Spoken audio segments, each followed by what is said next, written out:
የእግዚአብሔር ገንዘብ ለኛ ይሁን የሚሉ ሰዎችን በዘመናችን አይተናል እኮ።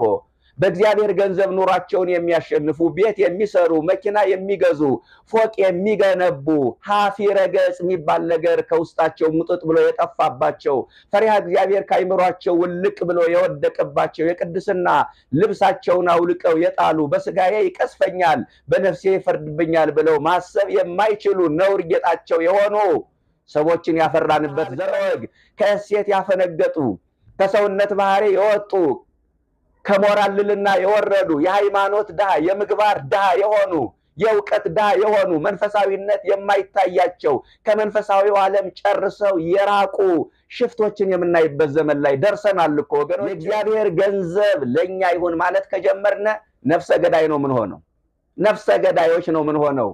ዛሬ የእግዚአብሔር ገንዘብ ለእግዚአብሔር ይሁን ብለው ሽንጣቸውን ገትረው የሚከራከሩ ሰዎች ካሉ ብዙ መከራ ይደርስባቸዋል፣ ይሳደዳሉ፣ ከስራ ገበታ ይፈናቀላሉ፣ ደሞዛቸው ይቆረጥባቸዋል፣ ማስጠንቀቂያ ይሰጣቸዋል፣ ይታሰራሉ፣ ስም ይሰጣቸዋል፣ ታርጋ ይለጠፍባቸዋል። የእግዚአብሔር ገንዘብ ለእግዚአብሔር ይሁን ስላሉ ብቻ ዕዳ በደል ሆኖባቸው ይሄን ማለት። አሁን እኮ ይሉንታ የጠፋበት ዘመን ነው ወገኖች። ይሄ ዘመን እኮ ሀፊረ ገጽ የጠፋበት ዘመን ነው። ሰው ረድኤተ እግዚአብሔር የሚለየው መቼ እንደሆነ ታውቃላችሁ? ሀፊረ ገጽ ያጣለት ነው። ሰው ክርስትናው የሚያሽቆለቁለው ሀፊረ ገጽ ሲያጣ ነው። አሁን ሀፊረ ገጽ የለም። እግዚአብሔርም ማይታፈርበት ሰው ማይታፈርበት ዘመን ላይ ደርሰን ሲባል ግን ያፍራል። መስቀሉን ሰረው ሲባል ያፍራል። ነጠላ ልበስ ሲባል ያፍራል። ኦርቶዶክስ ነኝ ለማለት ግን ያፍራል። እግዚአብሔር ከሰው ይሉንታ ማግኘት አልቻለም። ሰው ምን ይለኛል ብለን እኮ በሰው ፊት እንጠነቀቃለን። እግዚአብሔር ምን ይለኛል ብለን ስንቶቻችን ይሉንታ አለን?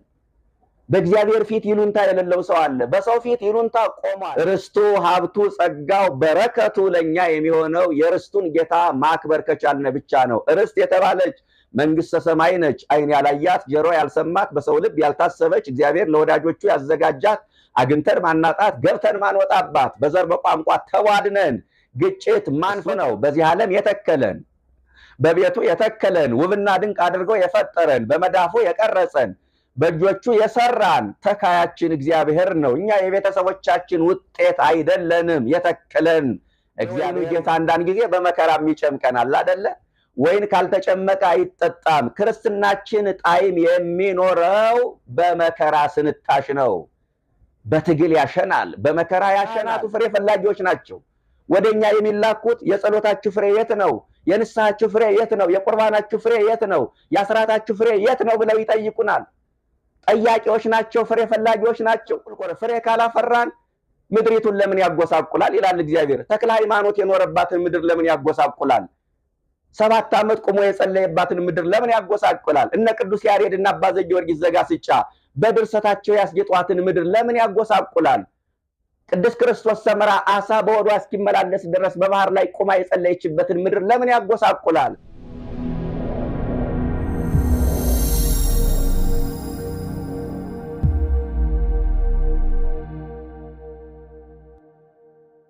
በስመ አብ ወወልድ ወመንፈስ ቅዱስ አሐዱ አምላክ አሜን። በተለያየ ስፍራ የምትገኙ ኦርቶዶክሳውያን በያላችሁበት እንደምን አላችሁ? ሰላም እግዚአብሔር ከሁላችን ጋር ይሁን። ዋመ በጽሐ ጊዜ ፍሬው ፈነው አግብርቲው ሀባ ቀብት ከመያምፁ ሎቱን ፍሬ ወይን።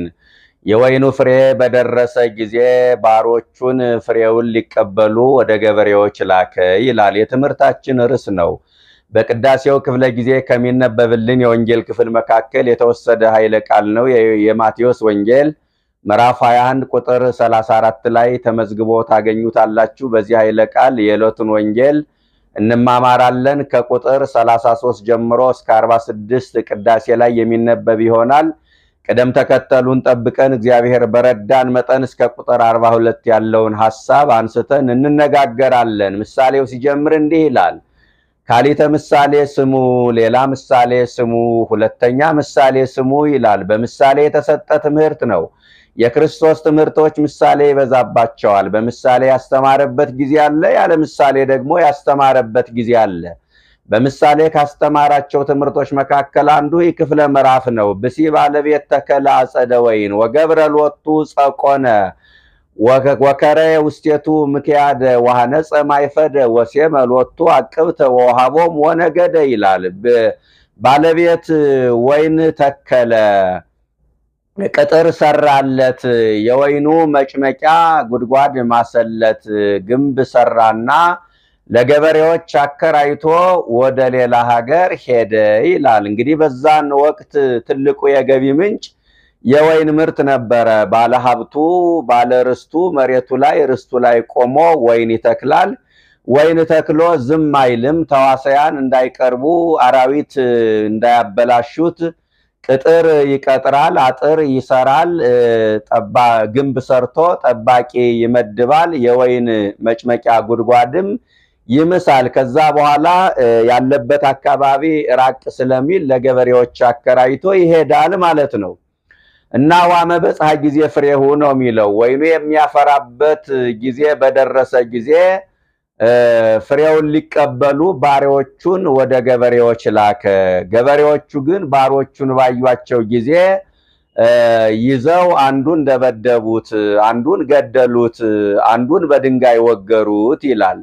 ይሄ ባለሀብት ወይም ባለርስት ተስፋ አልቆረጠም። ከበፊተኞቹ የሚበዙ ሌላ ባሮቹን ሌላ ሰራተኞቹን ላከ። እነሱንም እንደ መጀመሪያዎቹ ገደሏቸው። በመጨረሻ ወይም በኋላ ግን ልጅን ያከብሩታል ካልሆነም ደግሞ ያፍሩታል ብሎ ልጁን ላከ። ልጁን ባዩ ጊዜ ግን ይበልጥ ጠባያቸው ተቀየረ፣ ደማቸው ፈላ። ወራሹ ልጁ መጣ፣ እሱን እንግደልና ርስቱን እናገኝ ብለው ተመካከሩ። ከወይኑ አትክልት አውጥተው ገደሉት ይላልና የወይኑ ባለቤት በመጣ ጊዜ በእነዚህ ገበሬዎች ላይ ምን ያደርግባቸዋል ብሎ ጠየቃቸውና ለነሱ የተነገረ አልመሰላቸውም። እነሱም ክፉዎቹን በክፉ ያጠፋቸዋል፣ የወይኑን አትክልት ደግሞ ፍሬውን በየጊዜው ለሚያስረክቡ ለሌሎች ገበሬዎች አሳልፈው ይሰጣል አሉት ይላል። ይሄ እንግዲህ እንዳልኳችሁ በምሳሌ የተሰጠ ትምህርት ነው። የወይኑ ጌታ እግዚአብሔር ነው። ወይን የተባለች ቤተ እስራኤል ነች። በወይን የተመሰሉ እስራኤላውያን ናቸው። እስራኤልን የተከለ ወይን የተባለ እስራኤልን የተከለ እግዚአብሔር ነው። ዳዊትም ነግሮናል በዕለቱ ምስባክ ላይ በመዝሙር 79 ቁጥር 8 አጸደ ወይን አፍለስከም ግብፅ ሰደድከ አሕዛበ ወተከልከ ኪያሃ፣ ከግብፅ የወይን ግንድ አመጣህ አሕዛብን አባረ እሷን ተከልክ ይላል። ስለዚህ ወይን የተባለች እስራኤልን የተከለ እግዚአብሔር ነው። በወይን የተመሰልን እኛ እስራኤል ዘነፍስንም ክርስቲያኖችን የተከለን በቤቱ የተከለን እግዚአብሔር ነው። ትኩላን ሙንቱ ውስተ ቤተ እግዚአብሔር ይሌለ ቅዱስ ዳዊት፣ በእግዚአብሔር ቤት የተተከሉ በእውነት በቤቱ ተተክሎ መኖር እንዴት ደስ ይላል። ለዘላለም በቤቱ ተክሎ መድኃኔዓለም ሁላችንንም ያኑረን። ምክንያቱም ትናንትና በቤቱ ተተክለው የነበሩ ዛሬ የተነቀሉ፣ ትናንት የተሰበሰቡ ዛሬ የተበተኑ ሰዎች ስላሉ በቤቱ ተተክሎ መኖር ያስደስታል። እና ወይን የተባልን እኛን በቤቱ የተከለ እግዚአብሔር ነው። ወይን ለተባልን ለኛም ዝም ብሎ ተክሎ ዝም አላለም። ቅጥር ቀጠረልን፣ ቅጥር የተቀጠረልን፣ አጥር የታጠረልን፣ ጠባቂ የተመደበልን ወይን ነን እኛ ማለት ክርስቲያኖች። የጎደለብን አንዳች ነገር የለም፣ ሁሉም ነገር ተሟልቶልናል ማለት ነው። ለኛ ያልተደረገ ነገር ምን አለ በእውነት? እንዲያውም በትንቢተ ኢሳይያስ ምዕራፍ 5 ቁጥር 2 ላይ ምን እንደሚል ታውቃላችሁ? ለወይኑም ያስፈልገው ነገር ሁሉ ተሟልቶለት ወይኑ ግን ሆምጣጣ በማፍራቱ እግዚአብሔር አዝኖ በኢሳይያስ በኩል እንዲህ ይላል፣ እናንተ የእስራኤል ባለስልጣናት እባካችሁ ፍረዱኝ፣ ለወይኔ ያላደረኩለት አደርግለት ዘንድ የሚገባኝ ነገር ምንድነው? ወይኔ ጣፋጭ ፍሬ ያፈራል ብዬ ስጠባበቅ ሆምጣጣ ፈራብኝ እያለ እስራኤልን ኢሳይያስን ወክሎ እግዚአብሔር ሐዘኑን ይገልጣል። ወይን አቅመ ደካማ ነው፣ ልፍስፍስ ነው ብዬ ቆጥ ሰራሁለት፣ ጠባቂ ያስፈልገዋል ብዬ ጠባቂ መደብኩለት፣ ግንብ ያስፈልገዋል ብዬ ግንብም ሰራሁለት፣ የወይኑ መጭመቂያ ጉድጓድ ያስፈልገዋል ብዬ ጉድጓዱን ማስኩለት፣ ቅጥር ያስፈልገዋል ብዬ ቅጥር ቀጠርኩለት፣ አጥር ያስፈልገዋል ብዬ አጥር ሰራሁለት። ይህን ሁሉ አድርጌ ግን ወይን የጣፋጭ ፍሬ ያፈራል ብዬ ስጠባበቅ ሆምጣጣ ፈራብኝ ይላል። ወገኖቼ ወይን ለተባልን ለኛ ምን ያልተደረገልን ነገር አለ? ቅጥሩ ተቀጥሮልናል፣ ሕጉ ተወስኖልናል ማለት ነው። ሃይማኖት ተሰጥቶናል፣ ምግባር ተሰጥቶናል፣ ልጅነት ተሰጥቶናል፣ ስጋ ወደሙ ተሰጥቶናል። ከዚህ አትውጡ ከዚህ አትለፉ ተብለን የምንመራበት ስርዓት ተሰርቶልናል። መጽሐፍቱ ተጽፈውልናል። መምህራኑ ተፈራርቀው ያስተምሩናል። ዕለት ዕለት ወንጌል እየተሰበከልን ነው። የበዓላት አከባበሩ፣ የዘመን አቆጣጠሩ፣ ማህሌቱ፣ ቅዳሴው፣ ኪዳኑ ምን ለኛ ያልተደረገ ነገር አለ? ይህ ሁሉ ተደርጎልን ግን በእውነት ሆምጣጣ የምናፈራ ከሆነ እጅግ ያሳዝናል። አሁን ትውልዱ ሆምጣጣ እያፈራ ነው። ምዕመናን የቅናት ፍሬ፣ የተንኮል ፍሬ፣ የምቀኝነት ፍሬ፣ የጥላቻ ፍሬ፣ የበቀል ፍሬ፣ የዘረኝነት ፍሬ በእውነት ጣፋጭ ፍሬ እንድናፈራ መድኃኔዓለም ሁላችንንም ይርዳን። ቅጥር ቀጠረለት ለወይኑ ነው የሚለው። ቅጥሩ ሕጉ ነው። ቅጥሩ ስርዓቱ ነው። ቅጥሩ ሃይማኖቱ ነው። ቅጥር ረድኤተ እግዚአብሔር ነው።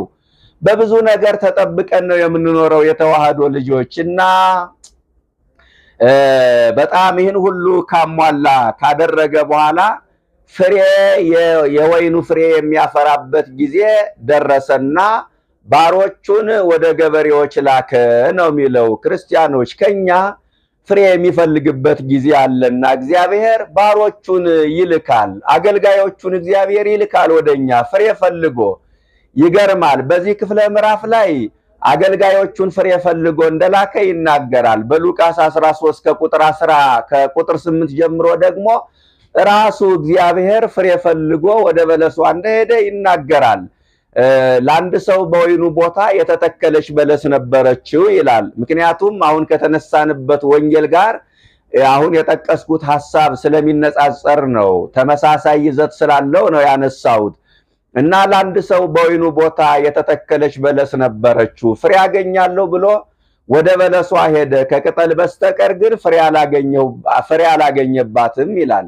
እና ለሁለተኛ ጊዜ ተስፋ አድርጎ በዓመቱ መጨረሻ አሁንም ፍሬ ፈልጎ ወደ በለሷ ሄደ፣ ከቅጠል በስተቀር ፍሬ አላገኘባትም። ሁለት ጊዜ ተመላልሶ ፍሬ አጣባት። አሁን ችግሩ ያለው ምኑ ጋ ነው? የተዋህዶ ልጆች አትክልተኛው ጋ ነው ወይስ በለሱ ጋ ነው? ችግሩ ያለው በለሱ ጋር ነው። አትክልተኛውማ የሚችለውን ሁሉ እያደረገ ነው። ዋጋ እየከፈለ ነው። ያርመዋል፣ ይኮተኩተዋል፣ ፍግ ያፈስለታል፣ አፈር ያስታቅፈዋል፣ ውሃ ያጠጣዋል፣ ልዩ እንክብካቤ እያደረገለት ነው። ችግሩ ያለው በለሱ ጋር ነው እና የበለሱ ባለቤት ተስፋ አልቆረጠም። ለሶስተኛ ጊዜ በዓመቱ መጨረሻ ወደ በለሱ ሄደ። አሁንም ከቅጠል በስተቀር ፍሬ አላገኘባትም። 3 ጊዜ ተመላልሶ ፍሬ ሲያጠባት ጠባቂውን ጠርቶ እነሆ ፍሬ ያገኛለሁ ብዬ ስመጣ ለሶስተኛ ጊዜ ነው። ግዝማ እንከሰ ከመ ይታጽር ምድረነ፣ ከእንግዲህ በኋላ ምድራችን እንዳታጎሳቁል ቁረጣት። እሷ ተቆርጣ ሌሎች ዛፎች መተከል አለባቸው። የሌሎች ዛፎች ምግቦችን እየተሻማች ነው አለው። በዚህን ጊዜ ጠባቂው አቤቱ የዚህን ዓመት ተዋት፣ ምናልባት ለከርሞው ብታፈራ ደህና ነው፣ አለበለዛ ግን ትቆርጣታለህ ብሎ በጠባቂው ምልጃ በእድሜዋ ላይ በለሱ 1 ዓመት ተጨመረላት ይላል። የበለሱ ባለቤት እግዚአብሔር ነው። በለስ የተባልነ ደግሞ እኛ ነን ወገኖች። ዛጋ ወይን የተባልነ እኛ ነን ብያቸው የለ።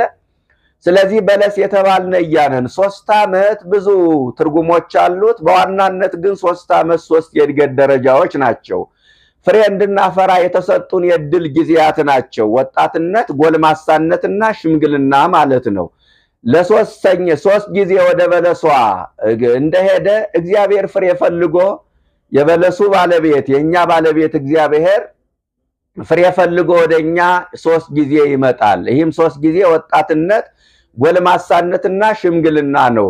ለመጀመሪያ ጊዜ ወደ በለሷ እንደሄደ በወጣትነት ዘመናችን እግዚአብሔር ፍሬ ፈልጎ ወደኛ ይመጣል።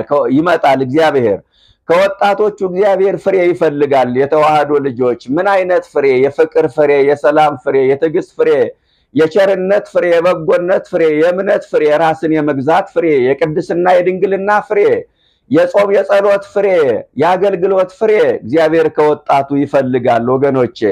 ሁለተኛ የጎልማሳነት ዘመን ነው። በወጣትነት ዘመናችን እግዚአብሔር ፍሬ ካላገኘብን ተስፋ ቆርጦ በዛው አይቀርም። እንደገና በጎልማሳነት ዘመን ፍሬ ፈልጎ ወደኛ ይመጣል። የሚገርም ነው። ጎልማሳነት የጎልማሳነት እድሜ ወደዚህ ወደ 40ዎቹ አካባቢ የእሳት ዘመን ይባላል። በሊቃውንቱ አስተምሮ የወጣትነት ዘመን የነፋስ ዘመን ነው ይባላል። ወይክ ሊያይምር ሕፃን ዘውስተ ነፍሱ ሰው ብር ብር እያለ እንደ ነፋስ እየፈጠነ ሚሰራውን የማያውቅበት ዘመን ነው የወጣትነት ዘመን።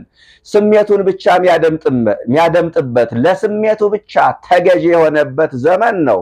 በወጣትነት ዘመን ዓለም አይላብን፣ ፍላጎታችን በርትቶ ፍሬ ሲያጣብን ተስፋ አይቆርጥም እግዚአብሔር። እንደገና በጎልማሳነት ዘመን ሰከን ብለው ይሆናል ብሎ ፍሬ ፈልጎ እግዚአብሔር ወደኛ ይመጣል። በጎልማሳነት ዘመንም ፍሬ ያጣብናል።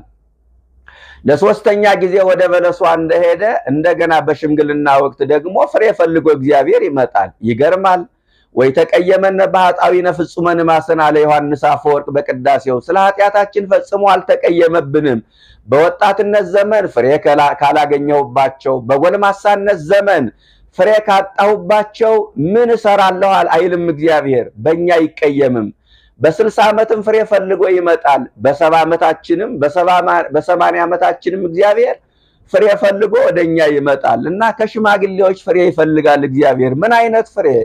የምክር ፍሬ፣ የማስታረቅ ፍሬ፣ ታሪክን የመጠበቅ ፍሬ፣ ታሪክን የማስጠበቅ ፍሬ እግዚአብሔር ከሽማግሌዎችም ይፈልጋል። ምን ልላችሁ ፈልጌ ነው ይህን ሐሳብ ያነሳሁት? ከዕለት ወንጌል ጋር ተዛማጅ ሆኖ ስላገኘሁት ነው። በዚህ በተነሳንበት የወንጌል ክፍል ባሮቹን ፍሬ ፈልጎ ላከ ይላል። በሉቃስ 13 ቁጥር 8 ላይ ደግሞ ራሱ እግዚአብሔር ፍሬ ፈልጎ ወደኛ ሲመጣ እናያለን እና ፍሬ ፈልጎ እግዚአብሔር ባሮቹን ወደ ገበሬዎቹ ላከ ነው የሚለው። እንግዲህ ባሮች የተባሉ ነቢያት ናቸው። ገበሬዎቹ ደግሞ ካህናት ናቸው። በዚህን ጊዜ ገበሬዎቹ ያው ታስታውሳላችሁ፣ አንዱን ገረፉት፣ ሌላውን ገደሉት፣ ሌላውን በድንጋይ ወገሩት ነው የሚለው። ገበሬዎቹ ካህናት ህዝቡን አስተባብረው ነቢያትን አስገደሉ ነው። ያሳዝናል። ነቢያትን አስገደሉ። ገበሬዎቹ ማን ነው? ባሮቹ ነቢያት የመጡት የፍሬ ማን ነው? ለእግዚአብሔር የሚገባው ለእግዚአብሔር ይሁን ለማለት ነው። ካህናቱ ደግሞ የእግዚአብሔር ገንዘብ ለኛ ይሁን በማለት ነው። እንግዲህ ተመልከቱ ልዩነቱን። በጣም የሚያሳዝነው ነገር ግን ህዝቡ ካህናቱን የሚያከብረውን ያህል እግዚአብሔርን አያከብርም።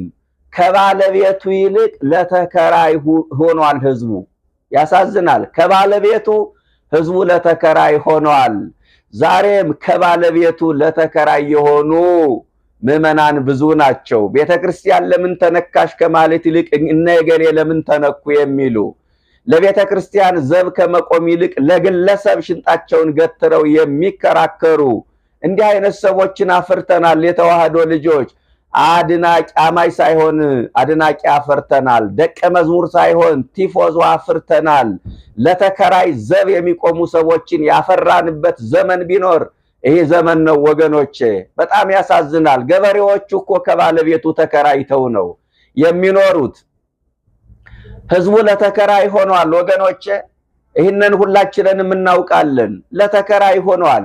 ለሐሰተኛ አጥማቂዎች ተላልፎ ተሰጥቷል። ለአስመሳይ ባሕታውያን ተላልፎ ተሰጥቷል።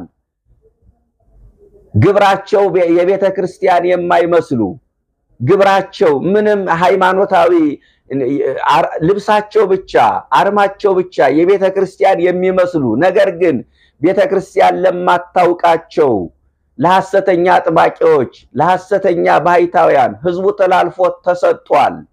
ይህንን መረዳት ይገባል ወገኖቼ፣ መረዳት ይገባናል። ይህንን በበር ከገቡት ይልቅ በመስኮት ለገቡት ህዝቡ ተላልፎ ተሰጥቷል። ከሊቃውንቱ ይልቅ ለሽፍቶች ህዝቡ ተላልፎ ተሰጥቷል። በደመቀው ገብቶ የሚያጨበጭብ ያገኘው ሁሉ እንደ ጠፍ ከብት የሚነዳው ስንት የህብረተሰብ ክፍል አለ መሰላችሁ? ይህ ነው። ገበሬዎቹ ተከራይተው ነው የሚሰሩት እኮ። የወይኑ ባለቤት ሌላ ነው። የነቢያቱ ዋና ዓላማ ለእግዚአብሔር የሚገባው ለእግዚአብሔር ይሁን የሚል ነበረ። ካህናቱ ግን ለእግዚአብሔር የሚገባው ገንዘብ ለኛ ይሁን የሚሉ ናቸው። ዛሬም በዚህ ዘመን የምናየው ይህ እኮ ነው። የእግዚአብሔር ገንዘብ ለኛ ይሁን የሚሉ ሰዎችን በዘመናችን አይተናል እኮ።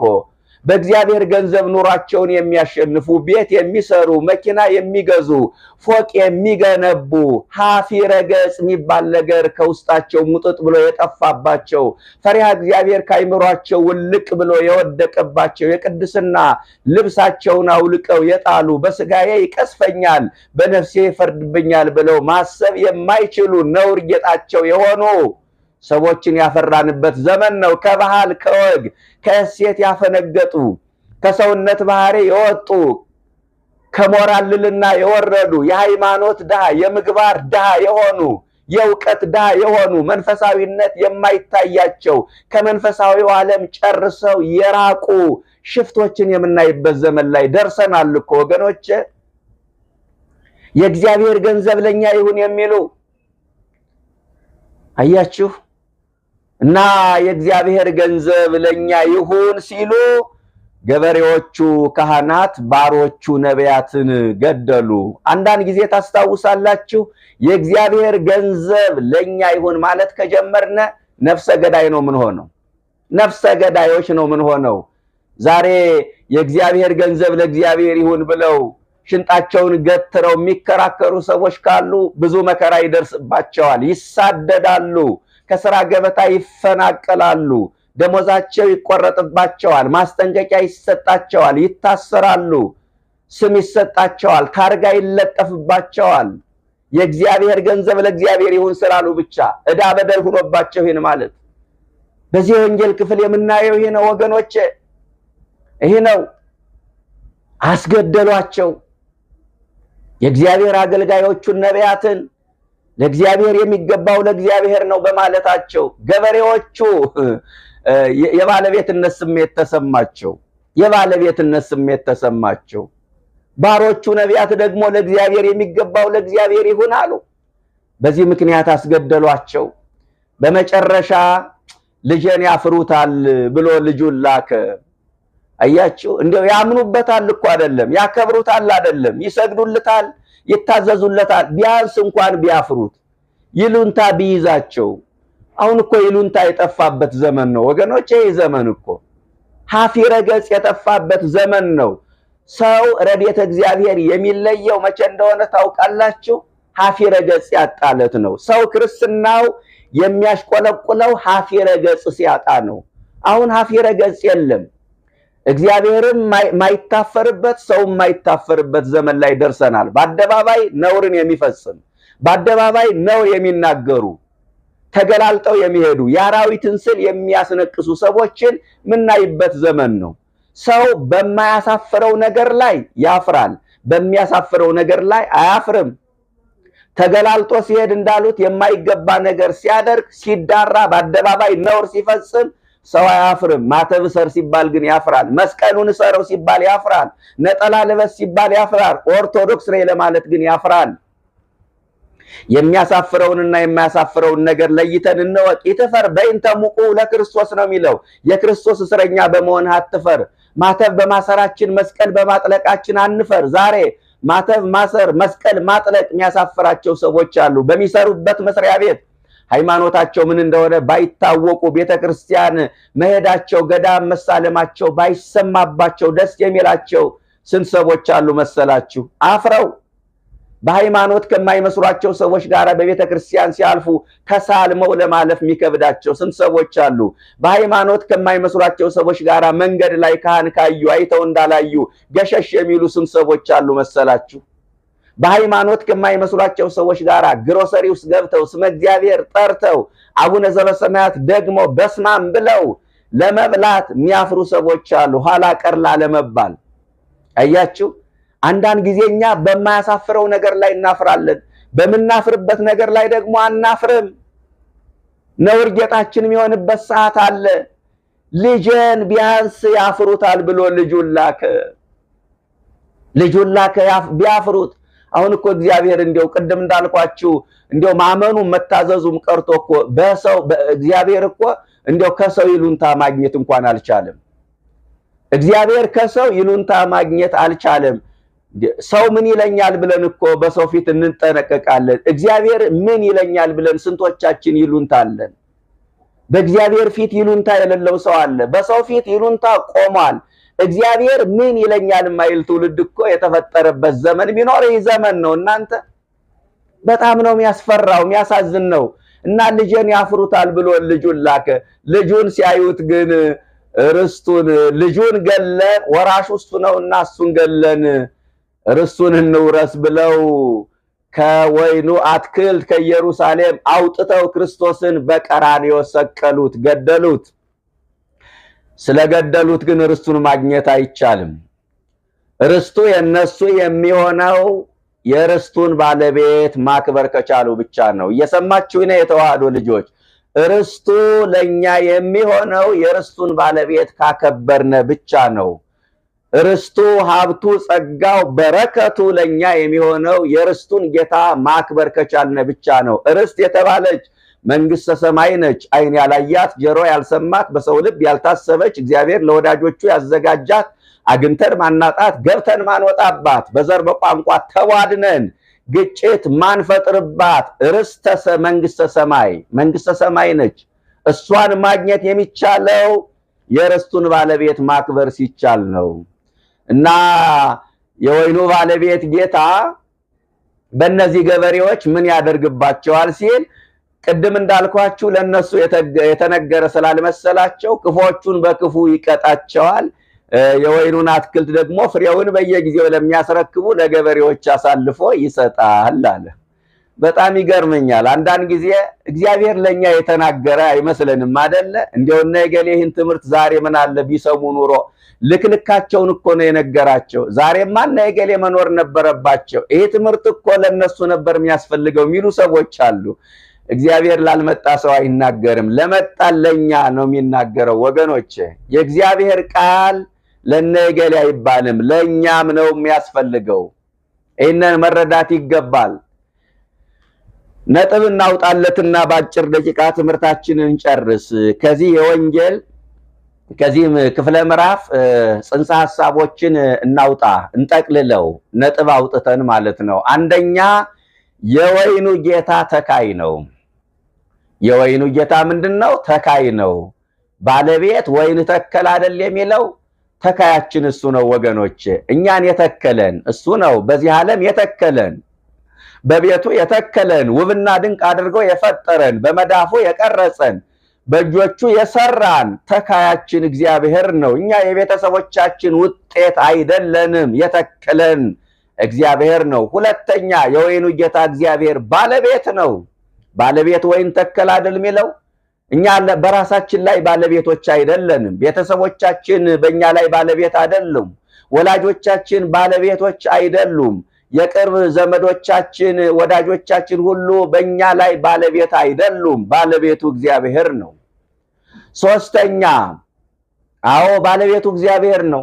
በትዳራችሁ ላይ እናንተ ተከራይ ናችሁ፣ ባለቤቱ እግዚአብሔር ነው። በልጆቻችሁ ላይ ተከራይ ናችሁ፣ ባለቤቱ እግዚአብሔር ነው። በአካላችን ላይ እኛ ተከራይ ነን፣ ባለቤቱ እግዚአብሔር ነው ወገኖቼ። ስለዚህ ባለቤቱ እግዚአብሔር ነው። ሶስተኛ የወይኑ ጌታ የሚንከባከብ ነው። ቅጥር ቀጠረለት አይደል የሚለው ወገኖቼ? ቅጥር ቀጠረለት እኮ ነው። የሚያርመን፣ የሚኮተኩተን፣ የሚመክረን፣ የሚያስተምረን በየጊዜው በረድኤት የሚጠብቀን፣ የሚከልለን ተንከባካቢያችን እሱ እግዚአብሔር ነው። ሶስተኛው ይሄ ነው። አንደኛ ተካያችን ነው ብያቸዋለሁ። መትከል ብቻ ግን አይደለም፣ አሳዳጊያችንም ጭምር ነው። አጵሎስ ተከለ፣ ጳውሎስ አጠጣ፣ እግዚአብሔር ያሳድግ ነበር አይደል የሚለው? ተካያችን እሱ ነው፣ የሚያሳድገንም እሱ ነው። በስጋው በደሙ የሚያሳድገን፣ በመንፈሳዊው ነገር የሚያሳድገን፣ በቃል እግዚአብሔር የሚያሳድገን እግዚአብሔር ነው። እንደገና ባለቤት ነው ሁለተኛው። ሶስተኛ የወይኑ ጌታ ተንከባካቢያችን ነው። በረድኤት ይጠብቀናል፣ ቅጥር እየቀጠረልን። አራተኛ የወይን መጭመቂያ ጉድጓድ ማሰለት አይደለም። የወይኑ ጌታ አንዳንድ ጊዜ በመከራም ይጨምቀናል አይደለ? ወይን ካልተጨመቀ አይጠጣም። ክርስትናችን ጣዕም የሚኖረው በመከራ ስንታሽ ነው። በትግል ያሸናል፣ በመከራ ያሸናል። ወገኖቼ መከራ ክርስትናችን ጣዕም እንዲኖረው ያደርገዋል። ወገኖቼ ይህንን ማመን መቻል አለብን። ወርቅ በእሳት ካልተፈተነ ጥራቱ አይታወቅም አይደለ? ክርስትና በመከራ ካልተፈተነ ዋጋ ማሰጠቱ አይታወቅም። መከራ ለክርስቲያኖች የሚደምቁበት እንጂ የሚደበዝዙበት አይደለም፣ የሚመኩበት እንጂ አንገታቸውን የሚደፉበት አይደለም። ቅዱስ ጳውሎስ በመከራችን እንመካለን አለ። መከራ ክብርን ይዞ ስለሚመጣ ዘንበለ መከራ እይትረከብ ጸጋ አይደል የሚለው? ያለ ፈተና ጸጋ የለም። ያለ መከራ ዋጋና በረከት ማግኘት አይቻልም። ስለዚህ ወይኑ እንደሚጨመቅ እግዚአብሔር አንዳንዴ በመከራ ይጨምቀናል፣ በትግል ያሸናል። ክርስትናችን ጣፋጭ እንዲሆን አያችሁ፣ ክርስትናችን ጣፋጭ እንዲሆን። ሌላው የወይኑ ጌታ ፍሬ የሚፈልግ ነው ወገኖች። ፍሬ የሚያፈራበት ጊዜ በደረሰ ጊዜ ፍሬውን ሊቀበሉ ባሮችን ወደ ገበሬዎች ላከ አይደል የሚለው? ፍሬ ፈላጊ ነው። ፍሬ ፈላጊ ካህናትን ይልካል። ካህናቱ ፍሬ ፈላጊዎች ናቸው። ወደኛ የሚላኩት የጸሎታችሁ ፍሬ የት ነው? የንስሐችሁ ፍሬ የት ነው? የቁርባናችሁ ፍሬ የት ነው? የአስራታችሁ ፍሬ የት ነው ብለው ይጠይቁናል። ጠያቂዎች ናቸው፣ ፍሬ ፈላጊዎች ናቸው። እግዚአብሔር ከኛ ፍሬ ይፈልጋል። በለሷን እኮ ለ3 ዓመት የታገሳት ፍሬ ፈልጎ እኮ ነው። ዘመን የሚጨምርልን እድሜ የሚሰጠን እኮ እግዚአብሔር ፍሬ ፈልጎ ነው ወገኖቼ። ታዲያ ለምን ፈልጎ ይሆናል ይመስላችሁ? ምድራችን ባዶ እንዳትሆን ፈልጎም ያመሰግነው ሰው አጥቶ ይመስላችኋል? እድሜ የሚሰጠን አይደለም፣ ፍሬ እንድናፈራ ነው። ስለዚህ በእድሜያችን እንወቅበት፣ በጊዜያችን እንጠቀምበት። እድሜ ብድር ነው። ብድር አያኮራም፣ ብድር አያመጻድቅም። የተበደረ ሰው ብድሩን ለተበደረበት ዓላማ ያውለዋል እንጂ አያባክነውም። ክርስቲያን የተሰጠውን እድሜ ለኃጢአት የሚያውለው ከሆነ እድሜ አባካኝ ይባላል። እድሜያችን በከንቱ እንዳናባክን መድኃኔዓለም ሁላችንንም ይርዳን። ይህንን ማስተዋል መቻል አለብን። አለበለዛ ምድሪቱን ታጎሳቁላለች። ቁረጣት እኮ ነው የተባለው። ምድሪቱን እንዳታጎሳቁል ቆረ። ፍሬ ካላፈራን ምድሪቱን ለምን ያጎሳቁላል ይላል እግዚአብሔር። ተክለ ሃይማኖት የኖረባትን ምድር ለምን ያጎሳቁላል? 7 ዓመት ቆሞ የጸለየባትን ምድር ለምን ያጎሳቁላል? እነ ቅዱስ ያሬድ እና አባ ዘጊዮርጊስ ዘጋስጫ በድርሰታቸው ያስጌጧትን ምድር ለምን ያጎሳቁላል? ቅዱስ ክርስቶስ ሰምራ አሳ በወዷ እስኪመላለስ ድረስ በባህር ላይ ቆማ የጸለየችበትን ምድር ለምን ያጎሳቁላል? ገብረ መንፈስ ቅዱስ 100 ዓመት ቆሞ የጸለየባትን ምድር ለምን ያጎሳቁላል? ቁረጠው ይላል እግዚአብሔር። ስለዚህ ከኛ ፍሬ ይፈልጋል። ስንት ነገሮችን አሳየዋችሁ። አንደኛ የወይኑ ጌታ ተካይ ነው። ሁለተኛ ባለቤት ነው። ሶስተኛ የሚንከባከብ ቅጥር የሚቀጥርልን ነው። ሶስተኛ አራተኛ በመከራ ይጨምቀናል። አምስተኛ ፍሬ ፈላጊ ነው። ስድስተኛ አገልጋዮቹን የሚልክ ነው። አዎ ይልካል ወደኛ። ሁል ጊዜ አረሳንም እኮ ወገኖቼ። መምህራኑን ወደኛ ይልካል፣ ካህናቱን ወደኛ ይልካል። በአንድም በሌላም መንገድ እግዚአብሔር ወደኛ ይመጣል በአገልጋዮች በኩል። ስለዚህ በተላኩ አገልጋዮች መጠቀም ደግሞ የኛ ድርሻ ይሆናል ማለት ነው። በመጨረሻ ልጁን ላከ። ልጁን ይልካል። ትናንትና ልጁን ልኳል። አሁንም እግዚአብሔር አብ ልጁን ልኳል ትናንትና፣ አሁንም ይመጣል። እኛ የምንጠብቀው ተስፋ ይሄ ነው። ቤተክርስቲያኒቱ የምትጠብቀው ተስፋ የጌታን መምጣት ነው። ከጽንሱ እስከ ዕርገቱ የማዳኑ ስራ ተከናውኗል። አሁን ለቤተክርስቲያን የቀረላት ተስፋ የጌታ መምጣት ነው። ልጁን ይልካል። ያን ጊዜ አዎ አሁን ትናንትና እንደገደሉት ርስቱን እናግኝ ብለው ገለውት የለ። አሁን መግደል አይቻልም። ያን ጊዜ ለመሞት መጣ፣ አሁን ግን ለፍርድ ይመጣል። ያን ጊዜ በትትና መጣ፣ አሁን በልልና ይመጣል። ያን ጊዜ ወገኖች ያን ጊዜ በትውሰብና መጣ፣ አሁን በግርማ ነው የሚመጣው። ዋጋችን ለመስጠት ክፉ የሰሩትን የክፉ ስራቸውን ዋጋ ይሰጣቸዋል፣ በጎ የሰሩትን የበጎ ስራቸውን ዋጋ ይሰጣቸዋል። ክፉዎችን እነሱ እንዳሉት በክፉ ያጠፋቸዋል፣ ለበጎቹ ደግሞ መንግስቱን ያወርሳቸዋል። ይህንን ይመስላል የዕለቱ ወንጌል። በእውነት የተከለን ባለቤት የሆነብን የሚያርመን የሚኮተኩተን የሚጠብቀን ፍሬ ፈልጎ ካህናቱን ወደኛ የሚልክ ርስቱን የሚያወርሰን የአባቶቻችን አምላክ ልዑል እግዚአብሔር ስሙ የተመሰገነ ይሁን። የመከረን ያስተማረን አምላካችን ክብርና ምስጋና ለእርሱ ይድረሰው። ወስብሐት ለእግዚአብሔር።